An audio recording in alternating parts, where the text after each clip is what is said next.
Hello and welcome back to Higher Voltage, a Volt podcast covering the latest trends in higher education marketing and administration. And with everything that's going on in the industry, there is a lot to cover. I'm your host, Kevin Tyler, an industry veteran, and I've worked on both sides of the fence at institutions like UCLA and various higher education agencies. In each episode, I talk to industry experts to get their take on what's working, what's not, and what has to change. Higher Voltage is produced by Volt, the go-to news source for higher education marketers and enrollment professionals. You can visit Volt at voltedu.com and subscribe to Higher Voltage on Apple Podcasts, Spotify, or wherever you get your podcasts so you don't miss an episode. Hey, welcome back to Higher Voltage. I'm so pleased to have you join us today for a riveting conversation with Katlin Birdsall, AVP for Marketing and Brand Strategy at Colorado Mesa University. Now listen, if you have not seen the most recent campaign from Colorado Mesa University, you must be living under a what? A Featherstone. Whether you love it or hate it, you're likely talking about or part of conversations about the satirical ad campaign launched by CMU. The ad, which pokes fun at the exclusivity and elitism of some institutions in the market, is causing quite a stir in the industry. Joining me, like I said before, is Katlin Birdsall, who had a critical role in the development of this campaign. And before we dive into the components of the decision-making, the data, the outcomes, and the performance, I just want to share a couple of fast facts about Colorado Mesa University. It has one of the highest number of first-generation students in Colorado, with this group making up about 47% of its student body. The enrollment is just over 10,000 individuals. Student-to-faculty ratio is 18-1, and it really prides itself on, as the tagline states, seeing the student and not really caring about where you're from, who you know, how much money you make, what kind of family you come from. And that's what we're going to talk about today. Katlin, welcome to Higher Voltage. Thank you so much, Kevin, for having me on today. I'm excited to talk about Colorado Mesa University and our new campaign, Featherstone. I am excited as well. Now, I have already mentioned the stir that this ad is causing, and quite frankly, I'm not sure just yet how I feel about it as a long-term higher education marketer and brander, but my feelings aside, what is the message you hoped to communicate here, and who is it for? How does it relate to who you are as a university? Let's get to the brass tacks first, and then we'll get into some of the other conversation later.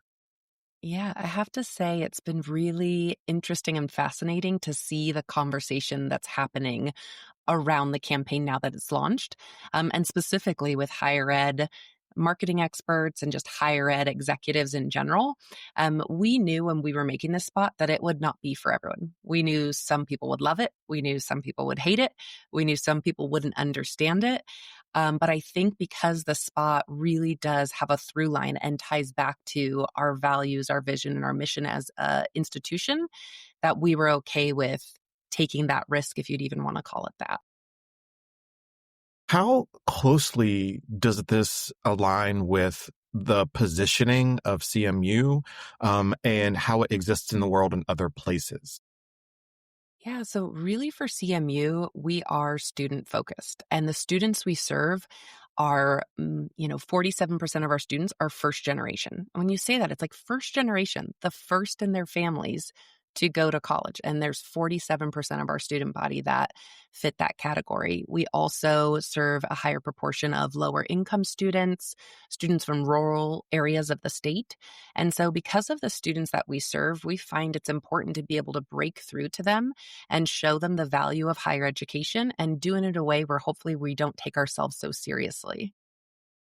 I'm curious to note, and I love that you serve the first generation population. I think that is a critical audience that higher education can really benefit from inviting into its doors in a more intentional way. And so I'm really glad that you exist in that way.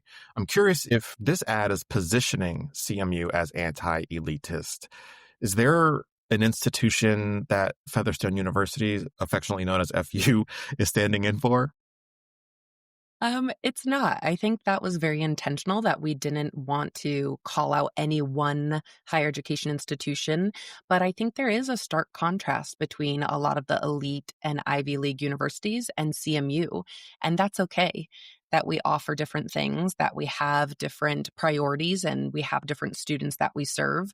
But I think we've seen in, a lot of the Gallup polls, even just a few decades ago, 2/3 of American families saw the value in higher education. And over these last few decades, we've seen that steadily decline.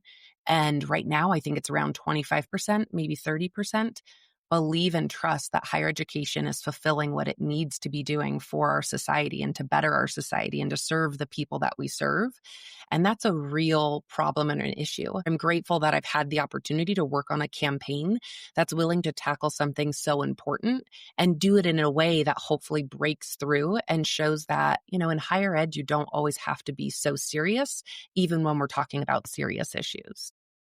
Absolutely. I could not agree with you more. And quite often, as a matter of fact, on this show, the refrain that comes up most often for me is that what got higher ed to where we are now is not going to be what it takes to get to where we need to be next. And I think that these new approaches to marketing institutions, marketing the value of higher education, have to have new sounding tricks, tips, something else has to happen in order to attract the folks we need to attract and help educate those who have forgotten what the value of higher education looks like. One of the things that comes to mind most immediately for me that you raised in your response is that the timing of this ad drop, right? And some of the criticism of the ad is that it comes at a time when there are so many challenges that are just facing the entire industry. Higher ed is taking hits from every corner, every side, and it could also be perceived as painting all of higher education, including institutions that are really doing really, really great work, whether it's community colleges or HBCUs, or those that are just not considered elite, with the same brush. And I'm curious, if critics ask of all times, why create this campaign right now? What would you say to them? Yeah. So I think, again, for us, it really goes back to our values, vision, and mission. And so for CMU, it was President Marshall came on board as our president in 2021. And then we went through almost a 2-year strategic planning process called Forming the Future. And kudos to President Marshall, per his usual. He was like, we're not going to do a strategic planning process the way that most institutions do. So he threw out that, playbook. And really, we dug into who we want to be as an institution and what we stand for. Because I think we all know that in marketing, if you're everything to everyone, you're nothing to no one. And so we really, yeah. And so we really dug into who are we and who are the students that we're serving? And so we identified our 7 values, and those are love, dignity, courage, curiosity, resilience, humility, and power. And we really honed in on this human scale university motif, which was sent by President Marshall. And he says, we're acting as a human scale university when we're a model of the world we want to create.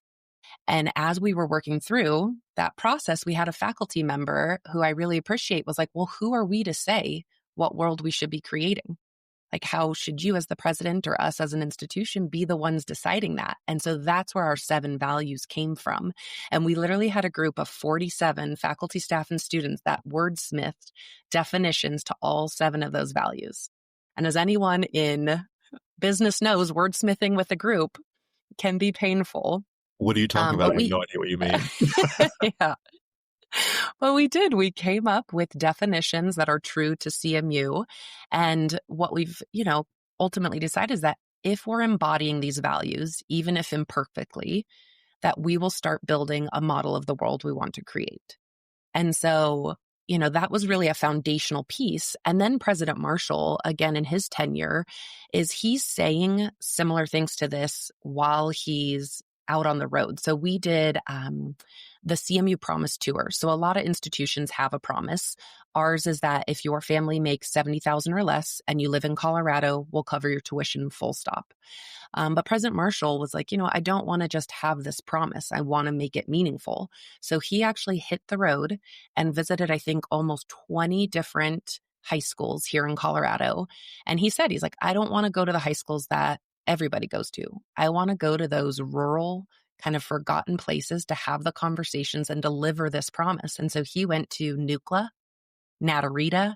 He went to Fort Morgan. And I guarantee if you ask anybody here in Colorado, they think Grand Junction, where we're located, is as far west as Colorado goes. But Nucla and Natarita is another 2 hours outside of Grand Junction.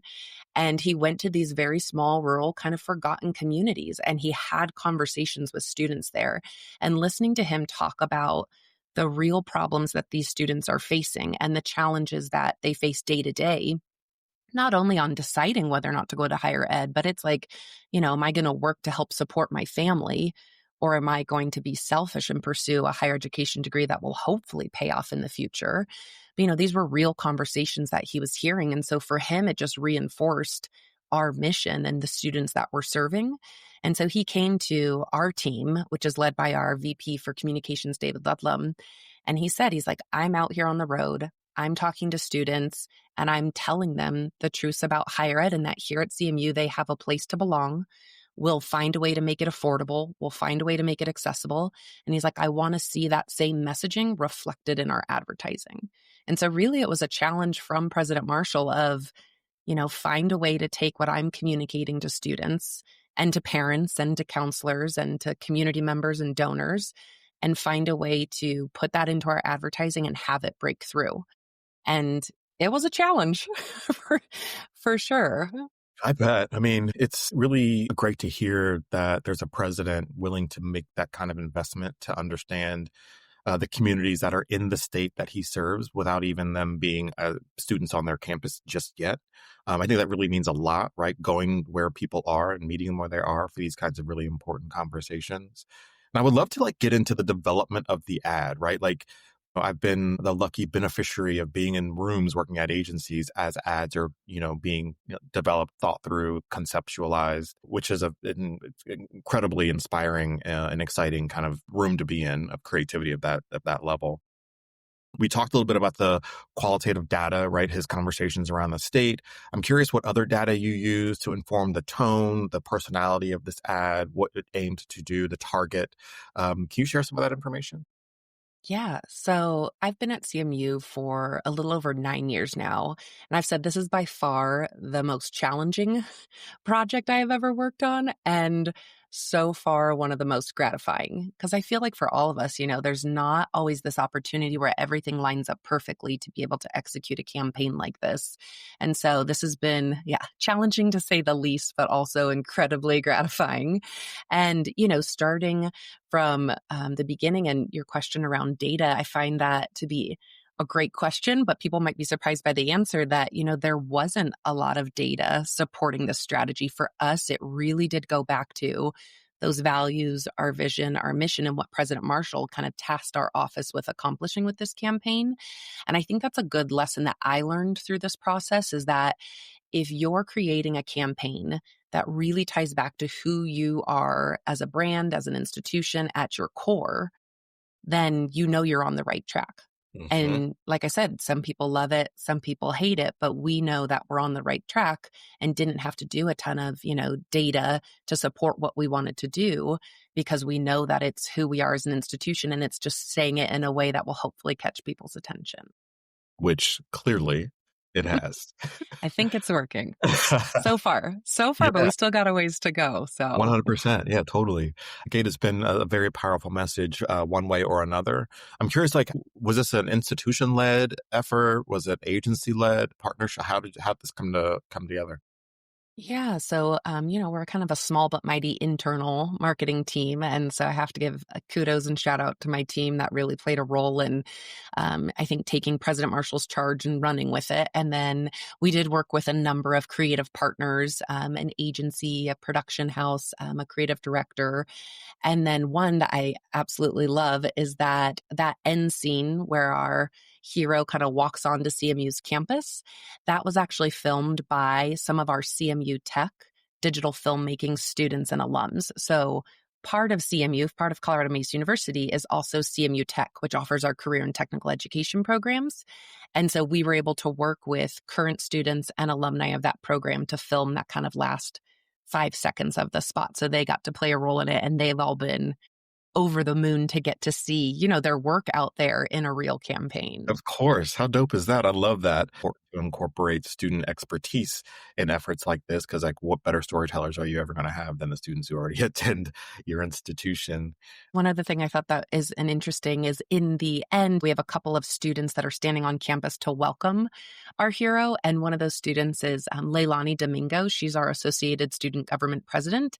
And so it's been really cool to get to involve her in the process because, we've worked with her throughout her tenure as our student body president. And she was really excited when we told her, like, here's the project, here's what we're working on. And she has said, I'm that student. I'm first generation. I come from a lower income house. I come from a very rural area. And she's like, in CMU, from the time I stepped on campus, felt like home and felt like I belonged. And they've given me more opportunities than I could have imagined. And so it was really cool that we got to involve Leilani in the project as well. Just a point of curiosity for me, was the Featherstone piece AI? Or, I mean, the horse, there was a horse in it. So we have to talk about there being a horse.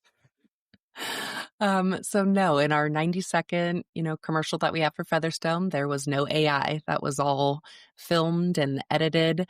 That's the comment or a lot of the comments that I see swirling, is it AI? And it's like, nope, the commercial was not produced with AI. You heard it here first, folks, or maybe second or third, but you heard it here, that there is no AI. How are you measuring the success of this ad? And I guess as a follow-up, do you envision this being a bit of a campaign, like an actual series, I guess, or is it more of a one and done situation? Yeah, so this is, our current recruitment campaign, and it's a whole omni-channel strategy. So we've got our 90, the 60s, the 30s, the 15s, working on the 6 seconds because trying to fit this story into a 6 second is not easy to do. We've got, static ads. And so, yeah, it's an entire campaign. But we have talked about that we feel like there is room for this to grow potentially, seeing how the feedback goes, seeing long-term what the impacts are on our brand awareness and affinity and with enrollment numbers. But we thought it would be really cool to iterate off of this Featherstone concept. And, maybe in the next iteration, we have a Featherstone student come to CMU's campus. Or we had talked about, doing a side-by-side comparison because, of course, in the Featherstone commercial, the tour is given, by very prim and proper headmistress. And here our tours are given by students. And so we thought that could be a cool comparison. So I'm hoping professionally and personally that there's some legs to this because it was a really thought-provoking campaign that we've worked on. And I think that the creative possibilities are not done yet. 100%. I agree with that. So the president comes back from his travels around the state with a collection of stories. And then there's this concepting phase, right? The creative concepting. What are we going to say? How are we going to say it? What's the tone, et cetera? And you come up with Featherstone University. I'm curious, how hard was that to sell back to the president, if at all, and what that conversation may have looked or sounded like? Yeah, well, I can't say enough good things about President Marshall because he got it immediately. Like, I went in, read him the script, and, reading that script to your president is a little nerve-wracking. But I mean, he got it immediately. And he was like, this is not going to be easy to produce, easy to execute. He's like, there's a lot we need to think through from now until moving into production and even after production. And once we move into putting this out into the world. And so we had a lot of conversations internally. I really appreciate also a lot of the feedback from our leadership team because there were many of them that were not on board in the beginning or had, I think, valid concerns about the approach that we were taking. But I feel like the culture that we have here and the ability for them to be open and honest with us. And we really took that in and it helped us iterate and make the spot better. Like one example, I remember David, so our vice president for communications, was talking with one of our other leadership team members. And he's like, okay, I just want to sit down and, get it all out. Tell me everything you're thinking, feeling, like what are the concerns?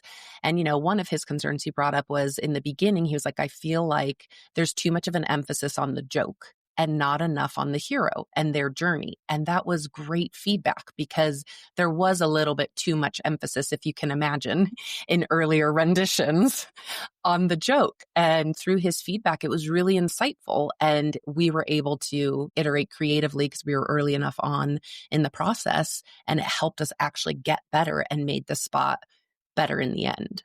Yeah. And so it was a lot of conversations. It was a lot of, I think, sometimes self-doubt on my part of like, is this right? But I'm like, no, this is right. And for me too, I've really wanted to set CMU apart in a way where there are so many good university commercials, but there are so many of them that you could take the logo out and put another logo in, and you would have no idea the difference. And I mean, we're guilty of creating spots like that in the past. Students in the small classroom with the faculty member who's engaged, and then they're looking through a beaker, and then they're throwing a football on campus, and they're enjoying their time in their res hall together. Like we've all shot spots like that because that is the realities of campus life. But we wanted to do something that was really different and would break through to those students and those families that hopefully would need to hear it the most. And we all know you've got about 3 seconds to capture people's attention as they're scrolling on Instagram or TikTok or watching a show on Hulu. And so I think that's why it was so important that we tried something different. And then I'm just really thankful that we had a leadership team and especially President Marshall who understood that and trusted us to be able to get it done. I think the trust piece is, I think, a huge component here, of course, right? I have worked with institutions who at the beginning of a process were, begging for bold, right? And we went through the whole process, gave bold, and like, it's too bold. I can't do it. I can't do it. I've Go also back. worked conversely, with institutions where the client was like, this feels very uncomfortable for me. And I feel like that's why it's right. And so Hmm. there are two very different kind of perspectives when people want, quote unquote, bold, and having that level of trust in the team that you've hired to market the institution should come with a level of trust that allows for things like this to see the light of day. And having a leadership team, as you mentioned, who supported all the way through with anecdotal, qualitative, and quantitative wherever possible. That's always important to include as well. Is this a national buy, or are you focused on certain markets? I'm just curious about the brass tacks of the campaign. Yeah. Yeah, so we're definitely focused, here in the state of Colorado. That's where the majority of our students come from. And so most of the paid advertising will be here in Colorado. And then we do have some and some key out of state markets for us. So that would be like California, Texas, Hawaii, and Minnesota. Those are much smaller buys just because we can't, we don't have enough to do all of the states. Right. But yeah, so I wouldn't quite call it a national campaign. But yeah, we are throughout Colorado and then some of those key out of state priorities. And then I think that's been the other really cool part for me as we've gone through this process is that it's not just the paid, but we've been really intentional from an organic and an earned media and a public relations piece because we felt like this campaign could warrant that type of a coverage. And that's where you're seeing more of that national, I think, recognition. Yeah. Launching it with Kyle Clark on 9 News, like you mentioned earlier, he's a journalist. He's an investigative journalist and he has a style all Yes, his he own. And does. it was a risk because he could have torn us apart. And we were fortunate enough that he, same thing, understood it, got it. And I was really grateful that he was willing to cover it because he had said he's never covered an advertising campaign before. But he had told us that he thought it was genuine and provocative, which he doesn't get very often. And so Right. really, I think that helped launch once President Marshall was able to go on and talk with him. And if anybody hasn't listened to that full interview between President Marshall and Kyle Clark, I'd really encourage you to go and listen to it because, nobody says it better than President Marshall of why we did this campaign. And so I think that really helped then launch the conversation that we're seeing today, both online and in different coverage of the campaign. I totally agree with you. We will have a link to that interview on the episode page Oh, with good. this chat.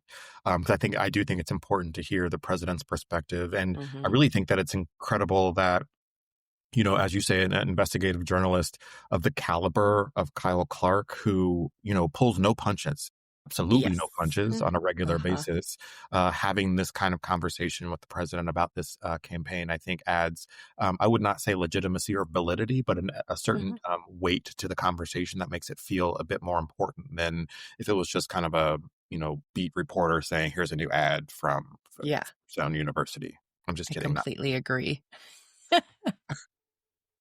One of my most intense curiosities is what you've heard from alums about the campaign.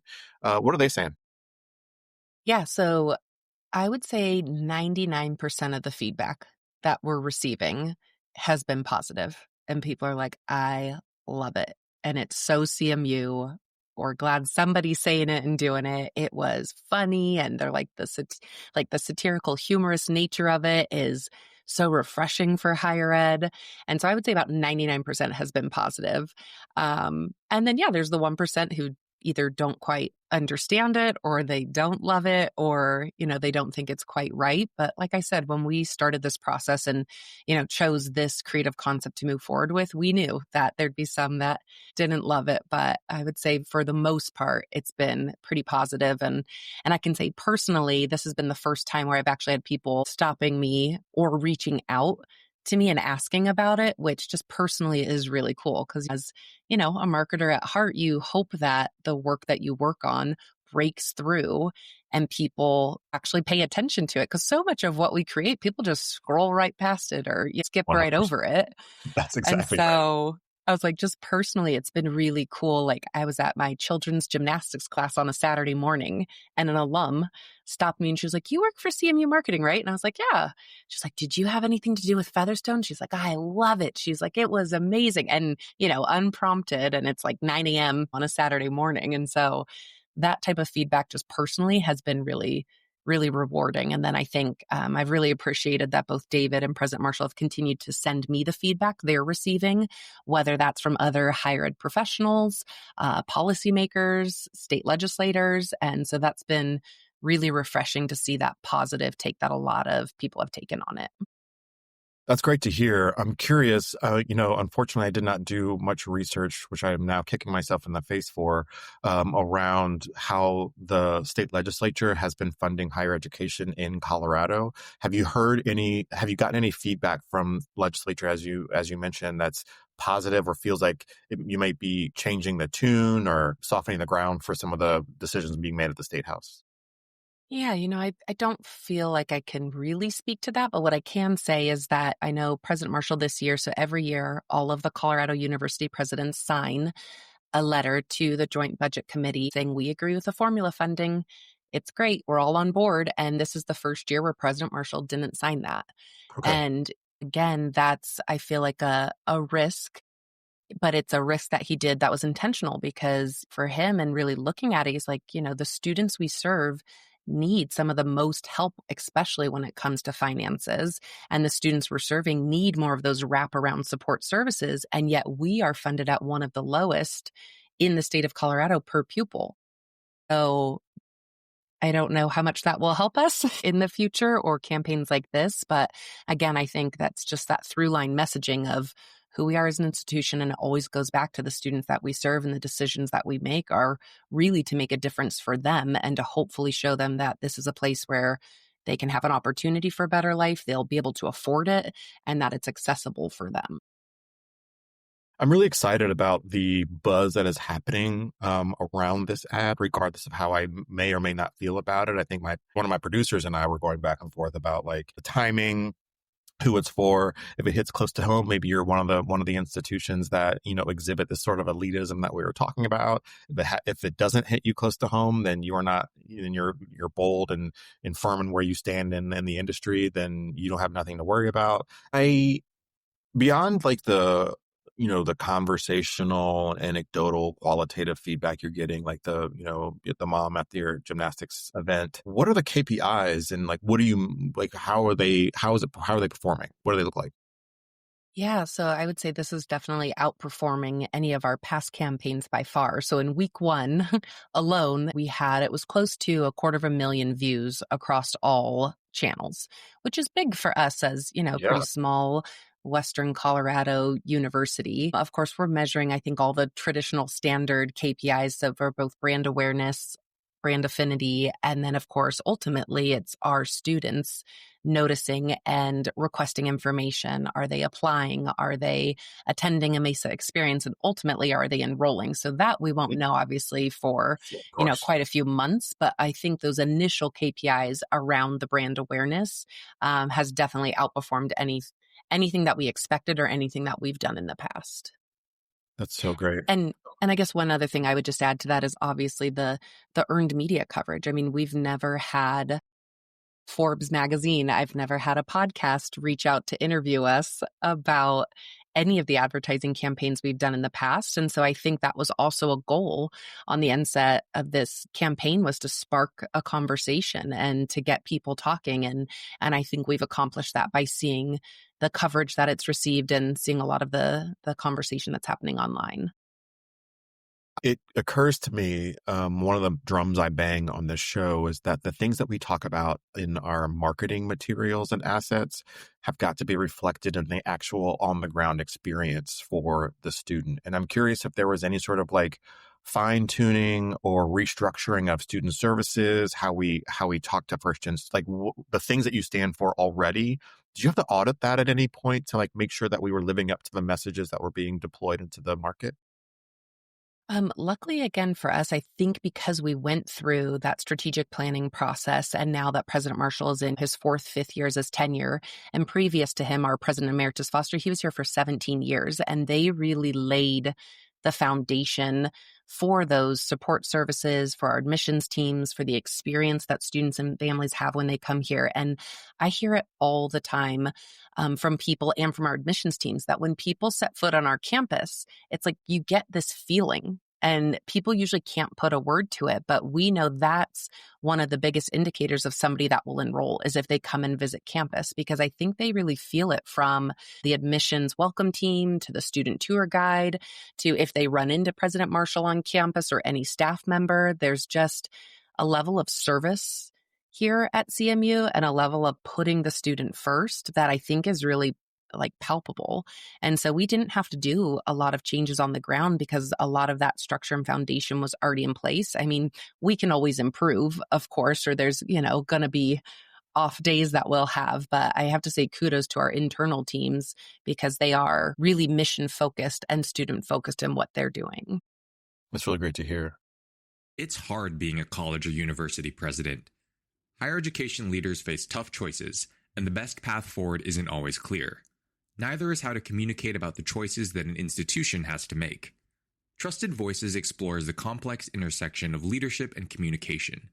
Each episode, hosts Teresa Valerio Parrott and Aaron Hennessy chat with university presidents, industry thought leaders, and each other about the latest news in the industry and the challenges and opportunities facing those in the most visible roles in higher ed. Listen to Trusted Voices on the Volt Podcast Network, wherever you get your podcasts. Your experience in the development of this campaign, how does it change how you look at the work of marketing in higher education, right? What we have been taught, right? And you raised the point earlier. If you take the logos off of all these view books and websites and whatever other asset you're looking at, it's really hard to decipher which brand is which. Does being involved in a campaign like this change the way you look at how you market your institution?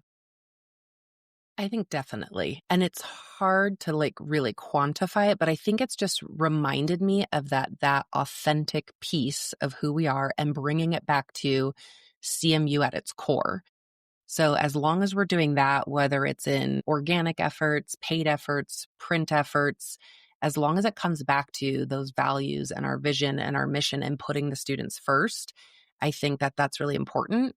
And I think that taking risks is okay as long as you have that backing from your leadership team, which I'm really fortunate that we have here, but that taking risks for the right reasons is worth it and will hopefully pay off in the long run. And then two, it just gets me excited of like, what do we do next? What can we do next? Like, like I said, I've never got to work on a campaign or project like this before. And it really like relit and re-energized me for what's possible and what's doable. And so I'm excited for what comes next. For folks who are interested in taking one of these risks that you mentioned, and I am 100% behind you in that, like risks for the right reason is good risk to take. How would you count? Like, what would be one thing to share with someone who wants to do an ad that is bold and provocative like this, but feels like they might not have the setting for such a decision? Yeah, I think one, it's really important that brand work is done first. because for us, we hadn't done a lot of brand work. It was kind of, we were this institution that has been around for 100 years. We're celebrating our 100-year anniversary this year, but we had never really been that intentional about putting words and visuals to who we are as a brand. It's like everybody knew it and felt it, but we didn't have this collective way to be able to talk about CMU. And for me, I feel like that made all the difference, because once we identified that and who we are, then it was much easier to justify or to explain why we could take these risks, because here's how it related back to who we are at our core. And then it definitely helps to have a leadership and a leader like President Marshall who is willing to do that. And so, I do think that's a realistic thing you have to think about, is if you're at a higher education institution and there's not that leadership that is at least willing to hear you out on it, then, that may not be the place for you if that's something that you want to do.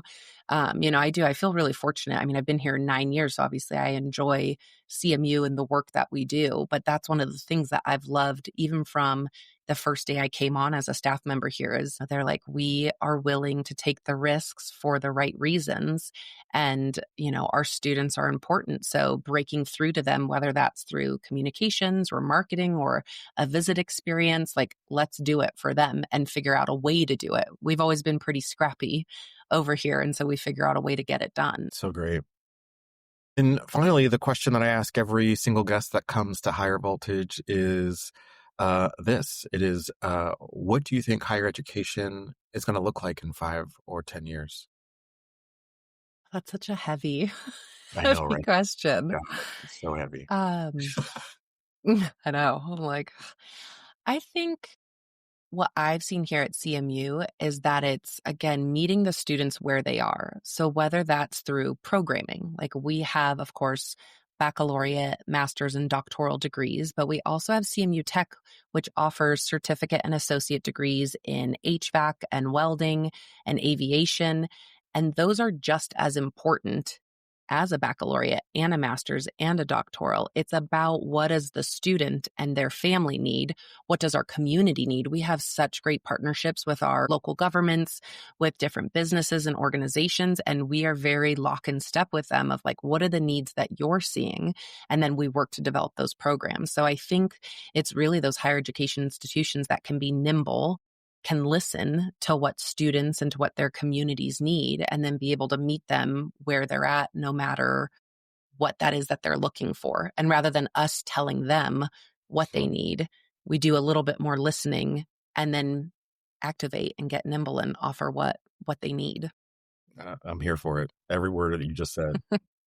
Katlin Birdsall, thank you so much for joining me on Higher Voltage today. I cannot wait to see what happens next with this campaign, with the results that you end up realizing for your incoming class and for the brand awareness and perception that is undoubtedly going to be impacted by this effort. And I really appreciate what you are doing on behalf of not just your institution, but for higher education in total, in changing the conversation that is being had around the value, who it's for, and who we serve. I think that that's just a really important component about, regardless of how I feel about it, what you are doing is surfacing other kinds of components of a conversation that I feel like just get glossed over all of the time. And so I'll keep a close eye on this campaign, and I would love to invite you back maybe next year to see what kinds of results you've realized because of this level of creativity and boldness that you put into the world.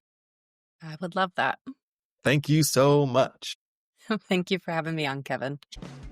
All right. Thanks for listening to this week's episode of Higher Voltage. You can stay up to date on the latest higher ed marketing trends and news by following Volt on LinkedIn and Blue Sky. You can find me, Kevin Tyler, on Blue Sky as well. We'll be back soon with another episode. And don't forget to catch Trusted Voices, hosted by my friends Teresa Valerio Parrott and Aaron Hennessy, also on the Volt Network.